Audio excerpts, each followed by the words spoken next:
ఇంకోటి నేను ఏమంటున్నానంటే ఈ రోజు ఇక్కడ మాట్లాడుతున్నటువంటి బీజేపీ పార్టీ మరి పక్క రాష్ట్రంలో కూడా అంతే పర్సెంటేజ్ ఉన్నది కదా, 22% ఉన్నది కదా.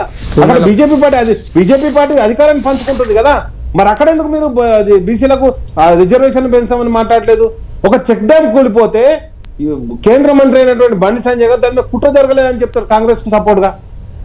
నేనేమంటున్నానంటే ఎలక్షన్లు జరుగుతుంటే ఏదైతే జూబ్లీహిల్స్ ఎలక్షన్లకు వచ్చేసి రెచ్చగొట్టే మాటలు మాట్లాడి వెళ్ళిపోతారు బండి సంజయ్ గారు. కానీ ఈరోజు బీసీ రిజర్వేషన్ గురించి ఒక బీసీ మంత్రిగా ఉండి ఆయన ఒక్క మాట మాట్లాడలే.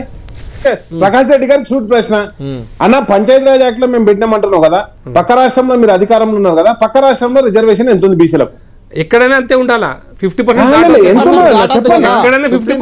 అంటే కాదన్న మేము తగ్గించమని చెప్పేటప్పుడు మరి పక్క రాష్ట్రంలో మీరు తగ్గించారా? తగ్గియారన్న మీరు తగ్గియాలేనా?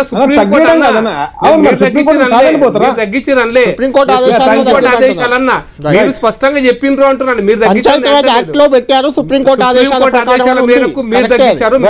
కాదంటున్నా,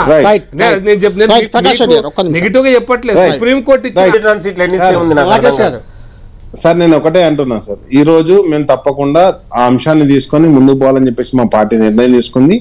దాని మీద నిరంతరం మేము ఇప్పుడు మాకు దీక్షా దివస్ ఉంది 29 రోజు, 29 కాగానే దానికి ఆల్రెడీ మా కేటీఆర్ పార్టీల పరంగా కాంగ్రెస్ పార్టీ 42 ఇవ్వడానికి రెడీ అవుతుంది దాదాపుగా అంతర్గతంగా, అంతే కదా.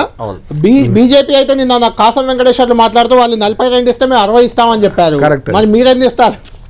సార్ మేము ఏమంటున్నాం, వేలం పాటలా ఉంది 3 పార్టీలు అడ్వాంటేజ్, బీసీలకి ఇది అడ్వాంటేజ్ ఒక రకంగా. లేదు సార్, ఇది బీసీలను మోసం చేసేటువంటి పని. ఎందుకంటే ఇప్పుడు గతంలో గుర్తు పార్టీలు ఎక్కడ ఉంది?